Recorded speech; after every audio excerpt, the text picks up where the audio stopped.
Student, एक बार फिर से आप सभी लोगों का हमारे चैनल पर बहुत बहुत स्वागत है। बच्चों, आज की इस वीडियो पे हम बहुत ही ज़्यादा ज़रूरी विषय पर बात करने वाले हैं। जिन बच्चों के नंबर बहुत ज़्यादा कम है उनके लिए तो ये सबसे ज़्यादा ज़रूरी वीडियो होने वाला है। और साथ ही में हम बहुत ज़्यादा महत्वपूर्ण जानकारी देने वाले हैं कि कैसे आपको आपके, जैसा कि आप लोग जानते हैं कि जो कॉलेज की फ़ीस होती है, नीट वालों की जो फ़ीस होती है, चाहे वो MBBS की हो या फिर दूसरे कोर्सेज़ की हो, बहुत ज़्यादा फ़ीस उनको देनी पड़ती है। तो कैसे कम फ़ीस को भी कम किया जा सकता है, उसका भी आपको हम बहुत ज़्यादा ज़रूरी जानकारी देने वाले हैं। और आपको हम ये भी बताने वाले हैं कि देखो, काउंसलिंग की प्रक्रिया तो जैसे शुरू होने वाली है, हमने आपको अपडेट दे ही दिया था कि काउंसलिंग की प्रक्रिया शुरू होने वाली है। तो उसमें कौन कौन से ज़रूरी दस्तावेज यानी डॉक्यूमेंट है जो आपके पास होने चाहिए। अगर आप लोगों में से कोई भी ऐसा डॉक्यूमेंट जो मिस हो जाता है तो हो सकता है कि आपको काउंसलिंग में भी बैठना नहीं दिया जाए। तो ये बहुत ज़्यादा ज़रूरी वीडियो होने वाला है। इसमें हम बहुत इंपॉर्टेंट इन्फॉर्मेशन आप लोगों के साथ साझा करेंगे, तो वीडियो को पूरा देखिएगा, कहीं पर भी मिस भी मत करिएगा। उससे पहले हम आपको बता दें कि हम अपने चैनल पर नीट से रिलेटेड हर एक जानकारी आप लोगों के लिए लेकर के आते रहते हैं, चाहे वो कम कॉलेज से रिलेटेड हो या फिर बच्चों के अगर नंबर कम आए हुए हैं तो आपको कैसे कम नंबर पर भी कॉलेज मिल सकता है, उस पर हमने वीडियो बनाया हुआ है और आप लोगों के साथ जानकारी साझा करी हुई है।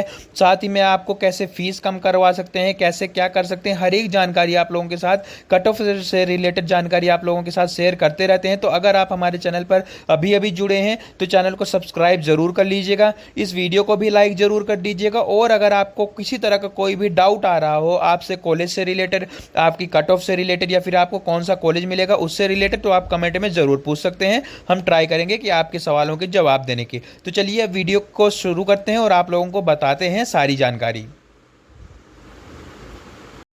तो बच्चों देखो, काउंसलिंग के बारे में अगर हम बात करें तो काउंसलिंग का ऑलरेडी आप लोगों ने डेट्स नोट कर ली होंगी कि देखो, काउंसलिंग जो है वो यहाँ पर 21 जुलाई से जो सारी प्रक्रिया है वो शुरू हो जाएगी और 27 सितंबर तक इसका जो सीट का आवंटन है, राउंड 4 यानी लास्ट राउंड जो होने वाला है, उसका जो आवंटन है वो 27 सितंबर यानी 21 जुलाई से लेकर के 27 सितंबर तक ये सारी प्रक्रिया चलने वाली है। आप लोगों को ये तारीखों के बारे में तो जानकारी हो गई होगी, हमने भी सबसे पहले अपने चैनल पर वीडियो बना करके ये शेयर जरूर करा था। लेकिन इससे बहुत महत्वपूर्ण जानकारी ये है कि अभी जैसा कि टाइम यहाँ पर बाकी है, तो आप लोगों को कौन कौन से जो डॉक्यूमेंट है वो आप लोगों के पास होने चाहिए कि आपको काउंसलिंग में किसी तरह की कोई दिक्कत नहीं आए। क्योंकि होता यह है कि बच्चे अपने डॉक्यूमेंट इकट्ठे नहीं कर पाते हैं और वहाँ पर जब काउंसलिंग की प्रक्रिया शुरू होती है तो वहाँ पर भी आपको प्रॉब्लम का सामना करना पड़ सकता है। तो चलिए हम आपको बताते हैं कि आप लोगों को इन डॉक्यूमेंट को सबसे पहले इकट्ठा करके रख लेना है कि जब आपकी काउंसलिंग शुरू हो तो किसी तरह की भी कोई भी आपको समस्या ना आए।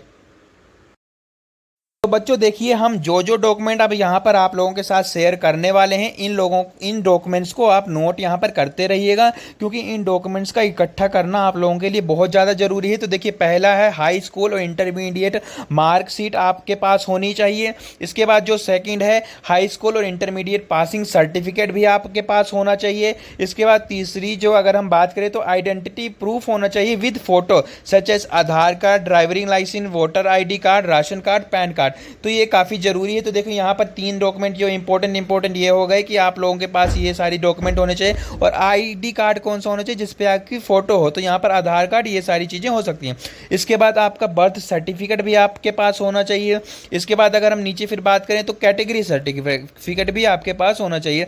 तो अगर जो बच्चे कैटेगरी सर्टिफिकेट के लिए एलिजिबल हैं, जो एप्लीकेबल बच्चे हैं, उनके पास ये कैटेगरी सर्टिफिकेट भी होना बहुत ही ज़्यादा अनिवार्य हो जाता है। ठीक है।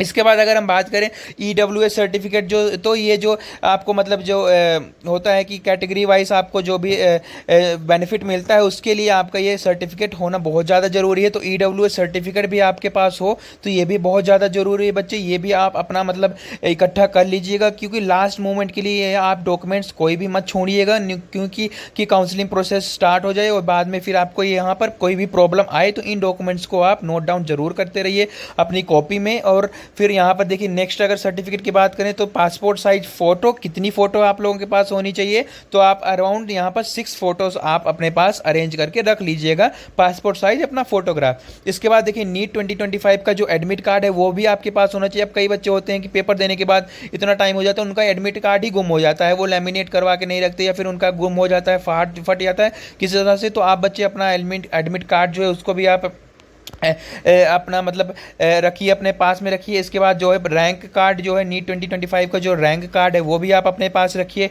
इसके बाद provisional allotment letter, domicile certificate अगर ये एप्लीकेबल है तो ये भी आपके पास होना चाहिए। तो बच्चों देखो यहाँ पर इंपॉर्टेंट जो भी सर्टिफिकेट हमने आप लोगों के साथ शेयर कर दिए हैं, तो आप अपने ये डॉक्यूमेंट्स अरेंज जरूर कर लीजिएगा। लास्ट मोमेंट के लिए बिल्कुल भी मत रखिएगा कि हम लास्ट मोमेंट पर अरेंज करेंगे। तो होप आप लोगों को ये सर्टिफिकेट्स का समझ में आ गया होगा।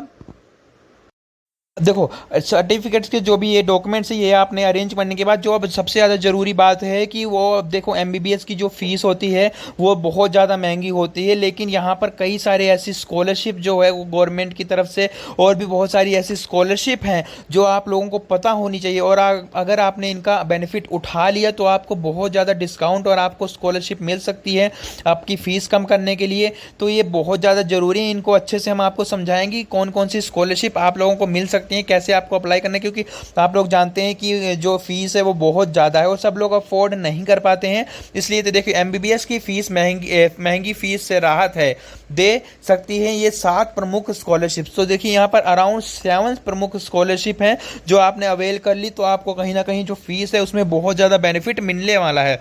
तो देखो अगर हम बात करें इनके सभी उसकी स्कॉलरशिप के बारे में, तो पहली स्कॉलरशिप की अगर हम बात करें पीएम उच्च शिक्षा प्रोत्साहन योजना, तो देखिए 12वीं में अच्छे अंक आने वाले एससी एसटी ओबीसी माइनॉरिटी के जो स्टूडेंट्स हैं उनको एमबीबीएस सहित सभी ग्रेजुएट एवं प्रोफेशनल कोर्सेज के लिए एमबीबीएस सहित सभी ग्रेजुएट एवं प्रोफेशनल कोर्सेज के लिए राशि 10,000 से लेकर के 20,000 रुपये प्रति वर्ष के हिसाब से यहाँ पर जो ये स्कॉलरशिप मिल सकती है।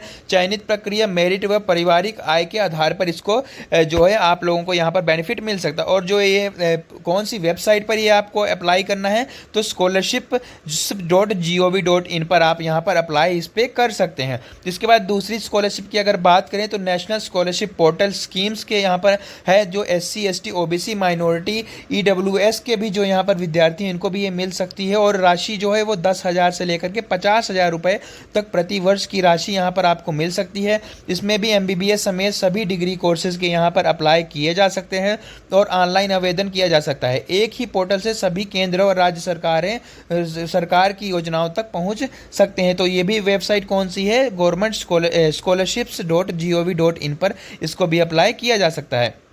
इसके बाद देखिए अगर हम चौथी की बात करें तो चौथी और तीसरी यहाँ पर अगर हम बात करें तो देखिए तीसरी जो स्कॉलरशिप है वो है विद्याधन स्कॉलरशिप स्कीम। इसमें पात्रता है 10वीं में 90% प्लस अंक आने वाले। तो अगर आपके 10th में 90% प्लस अंक अगर आए हुए हैं तो आपको ये स्कॉलरशिप मिल सकती है। अगर आपको इनके बारे में कोई भी डाउट हो तो आप नीचे कमेंट में पूछ लीजिए। आपको अगर कुछ समझ में नहीं आ रहा हो तो आप कमेंट में पूछ सकते हैं कि आपकी कैटेगरी के वाइज आपको मिलेगा या फिर आप कौन से स्टेट हैं उसमें आप एलिजिबल हैं इन स्कॉलरशिप्स के लिए, नहीं तो हम आपको रिप्लाई करके बताने की कोशिश करेंगे।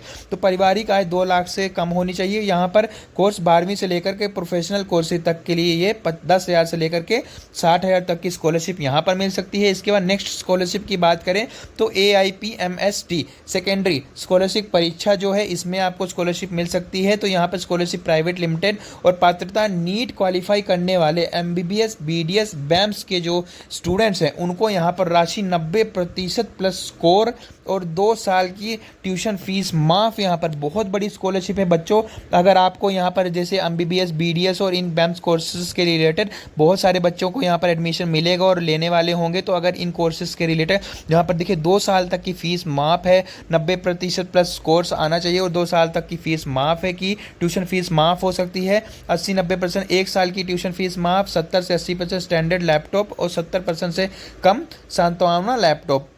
नॉन MBBS छात्रों के लिए AIPMST प्राइमरी के जरिए स्कॉलरशिप मिल सकती है। ये भी कहाँ पर आपको अप्लाई करना है, ये भी आपको AIPMST SECU secondary.co.in पर आपको यहाँ पर अप्लाई करना है स्कॉलरशिप के लिए। आपको कोई डाउट हो तो आप पूछ सकते हैं, ठीक है। इसके बाद देखिए 6वीं जो स्कॉलरशिप है उसके बारे में अगर बात करें तो ONGC स्कॉलरशिप स्कीम, तो ये ONGC फाउंडेशन जी की है। तो यहाँ पर MBBS के पहले वर्ष के SC ST OBC EWS वर्ग के छात्र वर्ग राशि 4,000 रुपये प्रति माह।